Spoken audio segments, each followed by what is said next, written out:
いいよって見たことない人いる？ストレスが溜まるドラマだったって言ってます。超おすすめ、ハイライトって感じです。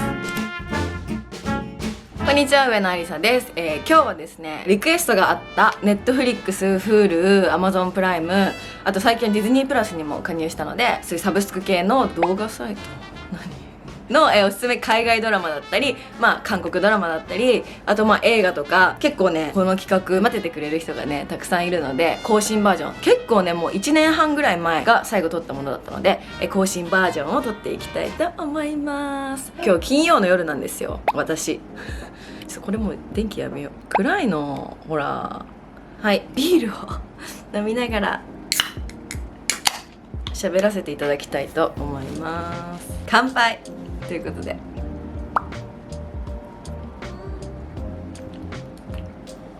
そう今から飲みに行くんですけど、運転しないしビール飲んじゃったよっていうことで、私はね、フィルマークスに保存してて、フィルマークスのアカウント教えてほしいみたいな来るんだけどさ、どうやって教えんのこれ。じゃドラマからいきたいと思います。最後どこで、アメリカンホラーストーリーらへんで、いや違うな、ちょっとなんか記憶が曖昧なんですけど、前回のビデオはこちらなんですが、そう1個そのおすすめ云々の話をする前にちょっとシリアスな話なのかもしれないんだけど、私マジでノードック行った方がいいんじゃないかなって最近思ってるぐらい、映画とかの記憶がマジでないの。これ普通？なんかドラマとか死ぬほど釘付けになって5シーズンとか見て内容説明できないみたいな、ちょっとなりだからこれとか見返してもなんとなくこんな話だったかなみたいなのは分かるんだけど、分かんないものもあって、何だったっけこれみたいな不安なんですが、はい、じゃあ見た順にいっていきたいと思います。瞳の奥に。瞳の奥にはリミテッドシリーズで、思い出した、これね、これ最後の最後で系だ、これ面白かった。だからリミテッドシリーズってシーズン1しかない、2が出ないっていうものなんだけど、リミテッドシリーズは結構気軽に見れるので好きだけど、瞳の奥にも面白かった、おすすめです。あと私がすごい好きだったのが Apple TV も入ってるわ。 Apple TV のテッドラッソがめちゃくちゃ面白くて心が温まるので、私星5つけてます。結構私日本のカルチャー的になんか星5ってつけないよってあさみちゃんに言われたんだけど、私結構星5とか50みたいな感じのタイプなので星5つけてます。テッドラッソ、サッカー監督に素人の人がなるみたいなお話なんだけど、面白いコメディなんだけど、キュンとする場面とか切なかったり心温まったり、結構ヒューマンドラマ系でイギリスとアメリカのカルチャーがちょっと混じったりとかして、そういうなんかちょっと皮肉っぽいところも面白いので、テッドラッソは結構面白いです。で、あと Hulu で見れるニューヨークガールズダイアリー、これ最初つまんなと思っていろんな今の問題を詰め込みすぎててわけわかんなくなってたんだけど、でもなんか最初それで一回見るのやめて、でまた時間がある時に見始めたら最終結局面白かったです。なんか先が全然気にならないんだよね。一回やめちゃったら全然やめちゃってそのまま何も気にならずに生きていけるって感じなんだけど、ちょっと見ちゃう。すぐに問題が起き続けるんだけど、その問題が解決するぐらいでまた違う問題が来るから、これどうなったんだろうっていう感じでそのまま続けて見ちゃうので、あと結構モチベーション系、働く女性、女の子たち、若い女の子たちの話なので、ニューヨークが舞台ですごくちょっとチープで若い子版の SATC みたいな感じです。はい、次ブリジャートン家面白かった、3.9 つけてます。1しか見てない。2出たんだよね。映像が綺麗だから2も見たいんだけど、2を見たいほど名前も忘れちゃったけど、ヒーロー役、相手役の男性がマジで好きで、超かっこいいし超セクシーだし超かっこいいってなんか思ってたんだけど、その人が出ないっていうからシーズン2見てないんだよねシーズン2も時間あったら見たいなと思います。で次、フーキルドサラ、そしてサラは殺されたってやつなんだけど、シーズン3まで出てるんだけど、2で結構完結したのに、2の最後でまた結局解決してない終わり方にされて、もういいよってなって3は見てないっていう、なんか結構リバーデールみたいな感じ。リバーデールも最初はじゃあ双子のお兄ちゃん殺されちゃいました、それは誰が殺したんだで片付いたと思ったらもうカルトみたいな感じになってって、最近リバーデールもここまで見たから見続けたいと思ってるんだけど、今6だっけ。最終シーズンの1個前のシーズンの途中で私はリタイアしてしまって、時間ができたらね、もう次のシーズンでラストになるので見たいなって思ってるんだけど、リバーデールみたいな感じでこの人が犯人でよくないみたいなところをまだ続ける。もともとそういう脚本なんだろうけど、ちょっと集中力が切れてしまって、私今までそんな脱落することなかったの。結構なんだかんだ言って何これとか思いながらも見続けるタイプだったんだけど、見なかった。はい次、スイートトゥース。もう1日で見ました。面白すぎ、星5。可愛すぎた主人公の男の子超可愛いし、どんな話か忘れちゃったんだけど、夢見る少年の話どんな話か忘れたけどめっちゃ良かったの。星5つけてるから超良かったっていう気持ちです。はい次、暗黒と神秘の骨。これは星 3.9 つけました。これはいやみたいな終わり方だったよね、確かね。ちょっと宗教っぽい感じだったんだっけ、天国地獄みたいな。いやってこれ大丈夫？このいつもこんな感じだったよね、私。まあ、いっか。今までのおすすめ1、2を見てくれてる子は私の趣味とか分かってるから、逆に私が星5つけたものは私と同じ趣味の人は好きだと思うから、そういう感じで見てもらえたらと思います。次、これハイライト。マニフェストはこれさ、打ち切りになるって話なんだけど、それがやだ打ち切りにしないでってことでみんなが見まくったら、めっちゃネットフリックスのアメリカとかの上位になって、で今日本でも結構上位だったりたまにしてたっぽいんだけど、最近上位になって、で私気になりすぎてネットフリックスに続きがなかったから、その時違うところでお金払って見てとか、アメリカのアカウント、アメリカにいる時に見てたのかな確かってぐらいめっちゃハマった超面白い飛行機事故みたいなのが起きたんだけど、なぜかみんなだったかな、生き残ったのね。でもそのガガガガガってすっごいタービュランスが起きて、それでフーって落ち着いたんだけど、そこで5年ぐらい経ったの確か、地上では。でみんな死んじゃったと思ってたら普通に生還しましたみたいな。でその人たちのその後の人生というか、いろいろちょっとスピ系だったりとかサイファイっぽいこととかがあるんだけど、すっごい面白くて、打ち切りになったのにやだってみんなが見るようになったから、シーズン4の制作が始まったのね。だから続きがあるし結末も見れるみたいなやつで、これもネットフリックスで見れるのかな。マニフェストはもう超おすすめ、ハイライトって感じです。で次、私の初めて日記。これね星5つけてる。これ面白かったんだよね。なんだろう、これもサクサク系だった気がする。1話30分ぐらいだったかな。で私こういうビデオを撮ることを分かってるから、フィルマークスに自分の感想をなるべく今までは面白かったイエーイみたいなのしか載せなかったんだけど、なるべく長めに感想を書くように心がけてて、私の感想はデイビーに何度もイライラするけど大好きだった、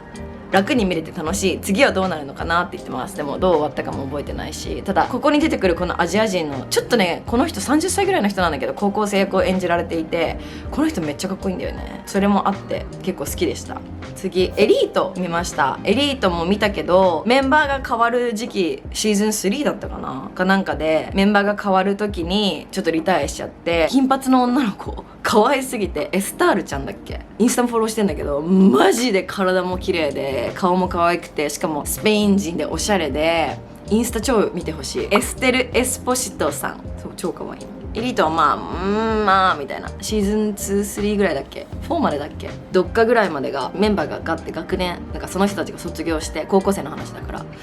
らスペイン版のリバーデールみたいな感じなんだけど、またちょっと違う感じで。次、セックスライフ見たんだけど星 2.5 で多分相当つまんなかったっぽい。私最後の方少し面白くなってきたけど、とにかくビリーがわがまますぎて自分勝手すぎてストレスがたまるドラマだったって言ってます。まあとりあえずおすすめはしないと思います。これ星 2.5 って私は なかなかつけないんで。次、アメリカンホラーストーリーのシーズン9を見ました。新しく出た1984ってやつ。これちょっとグロいけど、これもまあ面白かった。あとエマ・ロバーツちゃんが出てて、エマ・ロバーツ結構好きなので面白く見れました。で次がアウターバンクス。アウターバンクスはすごく面白かったです。次のシーズンも待ちきれないし、なんかやっぱそういうティーン向けのドラマ結構好きかも。アウターバンクスはトレジャーハント系の話なんだけど、ヒッピーっぽい男の子、主人公じゃなくてちょっとハリー・スタイルズをヒッピーにしたみたいな男の子がかっこいいです。何の話？はい、あとビッグリトルライズ大好き。シーズン2も見終えました。シーズン3あんの？なんかそういう話制作してるとかも聞かないよね。キャストが豪華すぎて打ち切りになるのかな、わかんないけど。であとモダンラブ、アマプラのモダンラブがシーズン2出たんだけど、シーズン2はね結構ねこの皆様の評価は高いんですけど、フィルマークスによると私はシーズン1が良すぎて、なんかあんま繋がんなくなかった。いろいろシーズン1の時っていろいろこうラブアクチャリーみたいにこう交差してたんだけど、シーズン2はあんまり交差しなくて、それを結構楽しみにしてたから残念だったなって思いました。で次、クリックベイト。これもリミテッドシリーズだったかなあ。そう、これも結構大どんでん返し系で面白かったです。ネットのね結構ありえそうな感じの犯罪の話、結構私覚えてるかも。私の感想は、最初の方から疑ってた人が最後になってやっぱりと思ったら全然違ったマジアホだそうです。で次 DP、 これ韓国ドラマ。私チョン・ヘインさんめっちゃ好きなの。スノードロップも見たんだけど、チョン・ヘインさんめっちゃ好きで、初めてのチョン・ヘインさん作品だったんですけど、 DP はめちゃくちゃ面白かったね。でもこれ本当に実話を元にしてるらしくて、結構韓国で社会問題になってるっていう風に韓国人のお友達に聞いたんだけど、なんか韓国って本当にこういう感じなのかなと思って、いじめ問題とかもすごいあるみたいだしね。でもすごいね面白かったです。でイカゲーム、みんな大好きイカゲームを見ました。であと人間レッスン見ました。全然面白くなかった。私はこれも韓国ドラマ、星 2.9 つけてますね。2台は大体面白くないって私の感想で思ったやつ。なんかそう全員にイラついて無理だったって書いてます私。で次もマイネーム偽りと復讐、これも見ました。これも星 3.7 なんだけど、これもあんまりだったかな。あんまり私はあんまりしかも覚えてないし、だから感想も言えないんだけど、あんまりハマらなかった。そのまま行くと地獄が呼んでいる、これも全然ハマれなかったです。シーズン2出たら見るんだけど、続き気になるから。けどこれもあんまりちょっとハマれなかったなって。韓国系は人間レッスン、マイネーム、地獄が呼んでいるはハマれなかった。で次静かなる海、これは怖かったです。私宇宙と深海が本当に嫌いで、みんな宇宙にロマンを抱いたりとか、宇宙旅行できるようになったら絶対行きたいって人が多いと思うんですけど、私は宇宙が本当に苦手で、多分宇宙も私は苦手かもしれないんですけどなんか宇宙とか考えるとバッと入っちゃう。無限が怖いんだよね。だから深海とかも結構無理で、だからダイビングとかも多分できない。5メートルまでしかも体験でしか行ったことないんだけど、ダイビングで免許取るとかもあんまり考えられないし、だから宇宙の映画とか見ると結構ゾクゾクゾクってしちゃうんだけど、見てこれは感想書いてないな。 3.8 つけてるから、でも面白かったは面白かったけど怖かったって感じでした。で次ステイクロース。ステイクロースもどんな終わり方だったんだっけ。これラスト10分で燃えたって言ってます私。けど星 3.5 つけてて、ステイクロースもリミテッドシリーズかな。全然これの内容なんかもう覚えてないや。なんか似てる、サスペンス系私好きだからよく見るんだけど、似てるものが多くて。似てんのかな、どんな話、ちょっと待って。全然あらすじ読んでも全く思い出せないのですいません、ノーコメントで。でゴシップガール、UNEXT も契約しました私は。全部契約してんじゃんって、本当に全部契約してんだけど、UNEXT をゴシップガールを見るために契約しました。新しい方のゴシップガール。これはやっぱもちろん元祖のゴシップガールにはかなわないけど、私はね好きだったかな。なんか比較的みんなが性格がいいんだよね。それもすごい良かったのと、あとやっぱちょっとニューヨークガールズダイアリーみたいな感じで社会問題がめちゃくちゃ取り上げられてて、すごい今っぽいなっていう作りだったのと、これ私の自分の感想今口で言ってんだけど、オリジナルのありえないドロドロ感も好きだったけど、今この時代ではこのドロドロ感ってその前の元々のオリジナルのゴシップガールみたいなドロドロ感って時代と違うのかなって思って、そういう勉強にもなってすごい面白かったです、ゴシップガール。で次ディズニープラスのスノードロップはもうジスちゃんが可愛すぎてっていう感じだったんですけど、スノードロップも面白かったし、なんかハマりすぎて毎週めちゃくちゃ楽しみにしてたのね。なんかもう1話がやっぱ長いから見終わった後スノードロップの世界の延長で生きてるような気持ちになっちゃうぐらいのめり込んでて、悲しかったけどチョン・ヘインさんめちゃくちゃかっこいいなって思いました、これ見て。はい、次ハイライト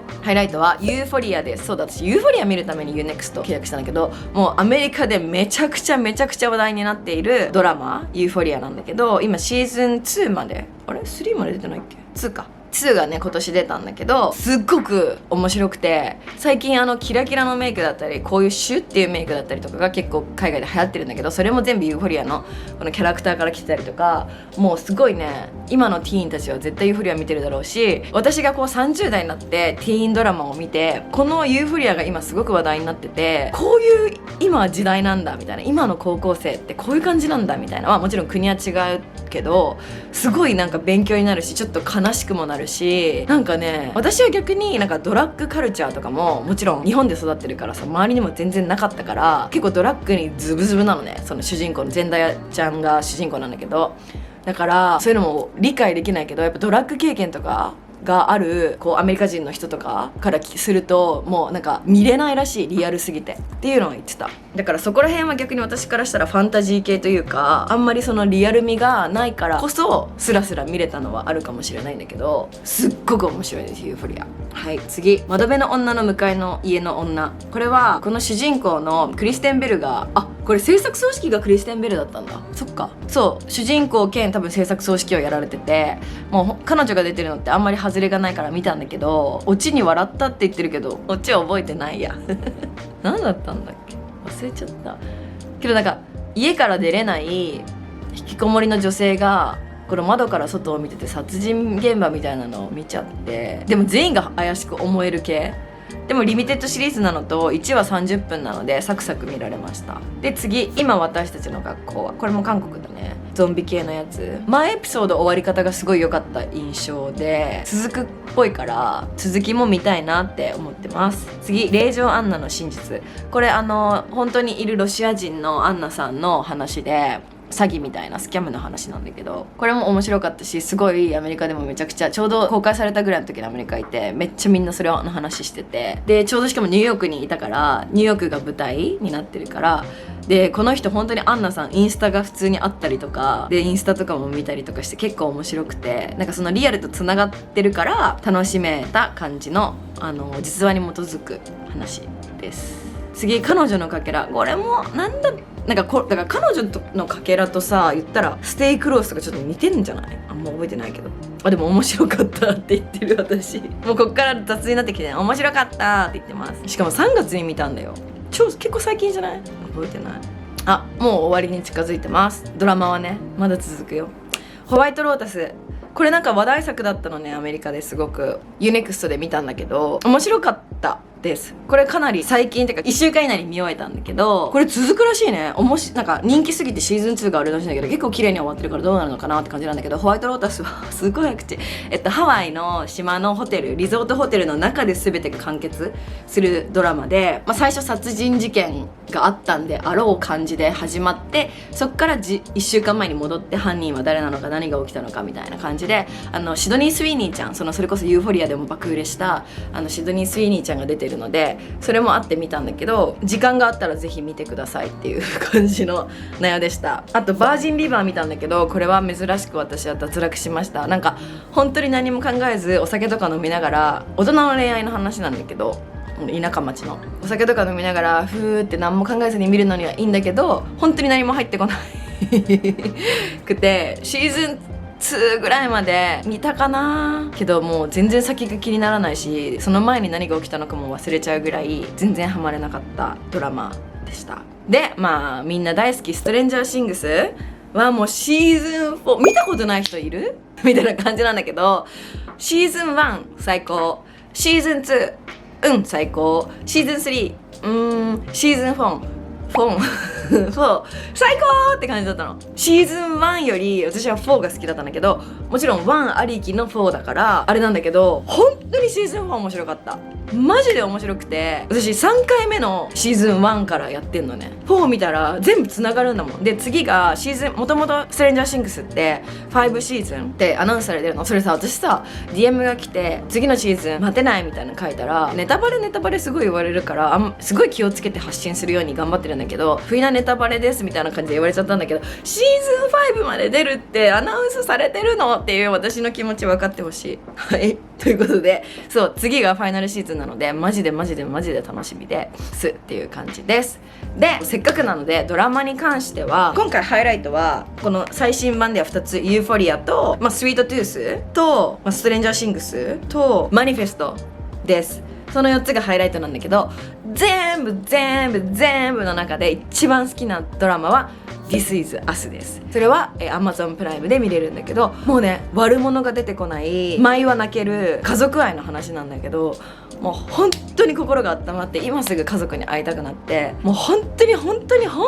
愛にあふれた作品で、ぜひとも見ていただきたいです。大事な人、大切な人とかと一緒に見るともっと幸せな気分になれると思うんだけど、 This is Us が私の1位で、2位はウォーキングデッドです。未だに見ています。でも次のパート3、最終シーズンの次のパートでもう終わっちゃうので、もう次のパートが公開されたらちょっと見ないでおこうかなって思ってるんだよね。しばらく終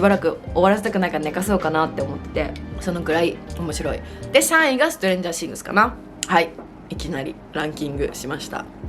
どうしよう、ちょっと尺が長いので映画、じゃあめちゃくちゃおすすめの映画だけ言います。めちゃくちゃおすすめだった映画はシニアイヤー、すごい好きだったみたいです。私可愛かった、めっちゃ笑った、クルーレスの女優さん出てるのしびれたって言ってます。あとコロナで自粛期間中にマイルズと X メンとかウルヴァリンとかデッドプールとかあの辺を全部見たのがすごい面白かったです。ローガンとかね。で、あとコーダはすっごい泣けるから、もう本当にいい作品で、こうThis is Usみたいな心温まる作品だったので、コーダはぜひ見てもらいたいなって思います。これはプライムビデオで見れます。あとアダム&アダムもめちゃくちゃ面白かった。ネット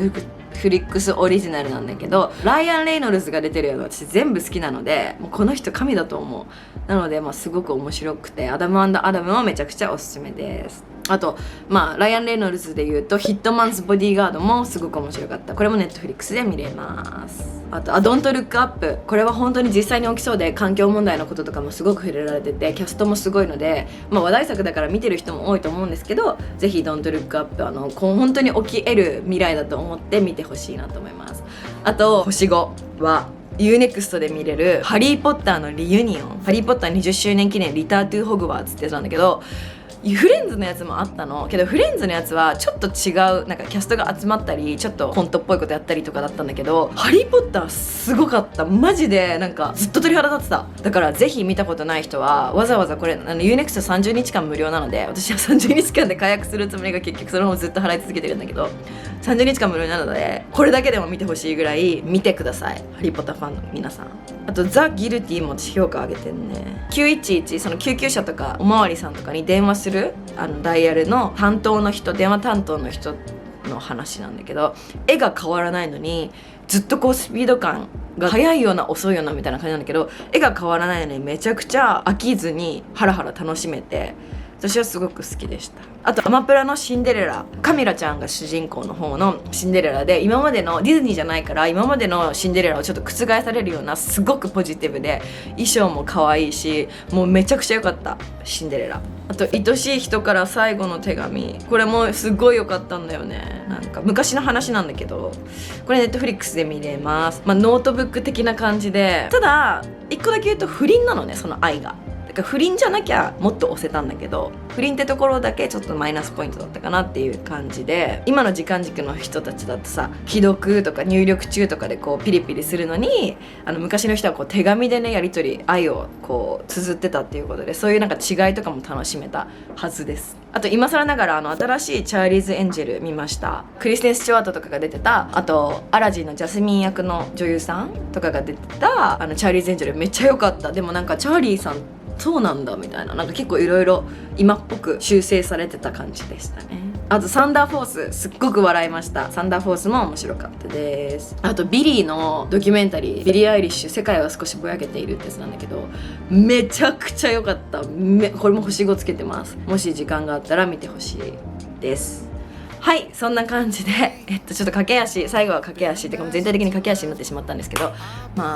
私が見たものでおすすめだったり感想、これってさ、もっといいやり方ある気がするんだよね。もっと上手に伝えられるはずなんだよね。